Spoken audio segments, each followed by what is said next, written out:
We're going to play another round of Mad Minute here. I do want to explain the rules to this, just yet again. Mad Minute doesn't mean you guys get mad at each other, okay? That's not what Mad Minute is. Mad Minute is the madness of only having 60 seconds and a delay, a couple seconds here or there, for you guys to discuss what you're looking for on one given game. Don't get mad at each other, especially the day after Thanksgiving. It's the holidays, you guys. Okay, let's do it. Let's start with the Cleveland Browns. Okay, Schrags was talking about them. I'm intrigued. I'm intrigued by them in the AFC. They're visiting the Jags. Kyle, what are you looking for?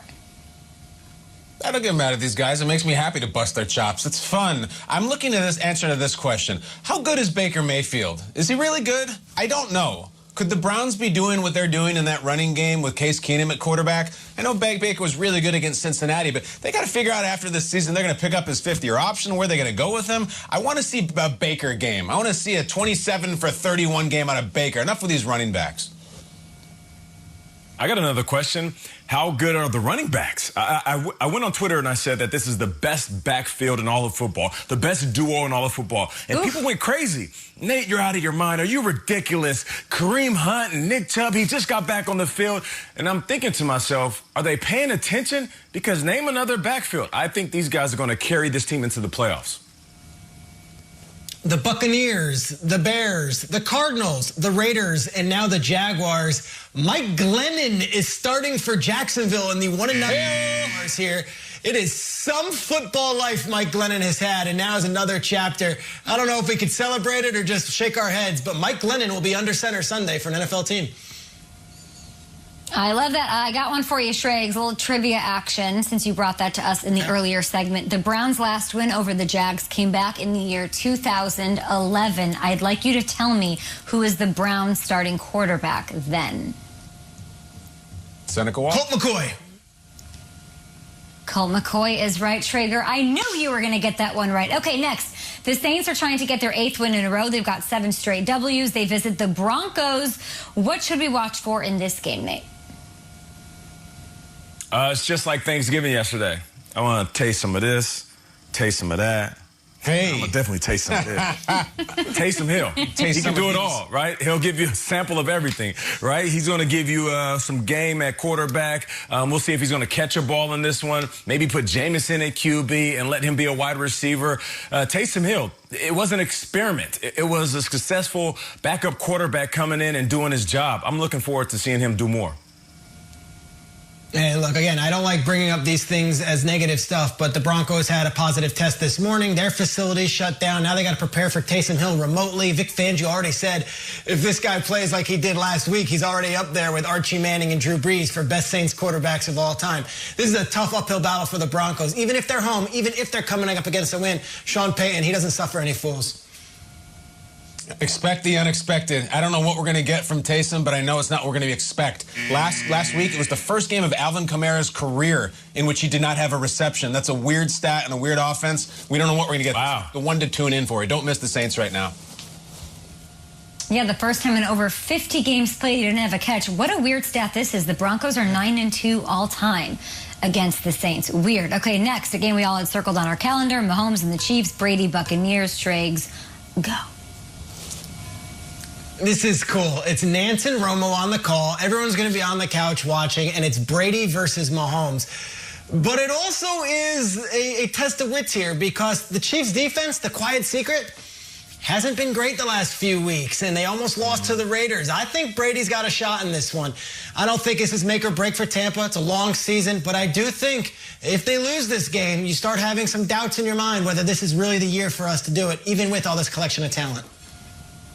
Yeah, Tampa loses, they go to 7-5. It's fine. I still think they're getting the playoffs because the NFC is pretty flat, but it's not fine. You're going to beat anybody? That win over the Packers seems like it was a year ago. Are you guys good? Or are you just like kind of fun and famous? Not even fun, just famous. I don't know. Nance and Romo on the call. Nate, here we go, Jim. Nate. Tony. I think this game is going to come down to movement. Movement of Pat Mahomes extending plays and forcing Tom Brady to move when he's in the pocket. Weird one here. The Buccaneers have won 5 straight over the Chiefs. Kansas City's last win over Tampa Bay, guys, was back when Joe Montana was quarterback in 1993. Kyle, some songs of the year that year. Come Undone by Duran Duran. Field of Gold, Sting. Pretty good. Please Forgive Me, Sting. Bryan Adams. Come on, those are great jams. Please forgive me. Yeah, great. I know not what I do. Creep, Forgive Me, a Creep, Radiohead, love it. Okay, moving on. Battle of Cali, NFC West, Niners, Rams, Kyle, vamos. Yeah, Sting got hot with that Fields of Gold and If I Ever Lose My Faith in You. He was blowing up then. McVanahan, I always tune in for this one. I think it's fascinating, too, to see that McVay's got the Shan man with both hands behind his back. Beat him up. Put him down. Take advantage of it, because there's nothing that the flat brim dude would like more than to beat the pomade guy while he doesn't have all of his players. I love this matchup. Yeah, word on the street, though, is that Raheem Mostert, Tevin Coleman could be returning. You know, when the San Francisco 49ers has a host of running backs, they always play much better than expected. But I do believe that the Rams, just because of the momentum, having guys available, they're going to run away with this one. I know that McVay was not happy with the effort the last time these two teams played. They felt like they should have won. They didn't win. 49ers took care of business. Can't lose to the 49ers with all these injuries and all these guys out of the lineup. You simply can't, or we can't talk about you as a real Super Bowl contender. Rams have to win this game. This is one of those where we really, really shouldn't lose. And if you do, we've got to question ourselves moving forward. Yeah. And the flat-brimmed guy has beaten the pomade guy 3 times in a row. Some food for thought there. Battle of the NFC North. It's Bears-Packers in Green Bay on Sunday Night Football. I can't wait for this one. Nate, what are you looking for? Your old division. Yeah, no doubt. The NFC North, black and blue division. The Saints and the Packers are the same team to me. What do I mean by that? I always respect them in the regular season. This goes back to my playing days, almost 20 years now. I know that the Packers are going to be good. I know that the Packers are going to win this game. Will Aaron Rodgers win another ring? It's not going to be answered here, but you got to win in order to get to that point. So I'm not concerned about the Packers winning in the regular season. Let's see what happens in the future. You know, there's this show Mandalorian. It's getting all this pub and press, and the episodes come out.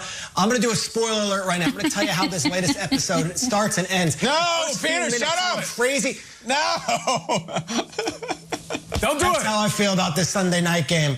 I know what's going to happen here. I'm sorry, Bears fans. I don't need to even watch the show. There are no spoiler alerts. Packers are going to take care of business. All right, but Peter, you said Mike Glennon is back on the field for Jacksonville. How about the guy he used to compete with, Mr. Biscuit? I think we're going to get Trubisky in this game. Nagy's been really coy about whether Nick Foles is healthy or not. The signs are pointing towards number 10. And as they say on the Mando, this is the way.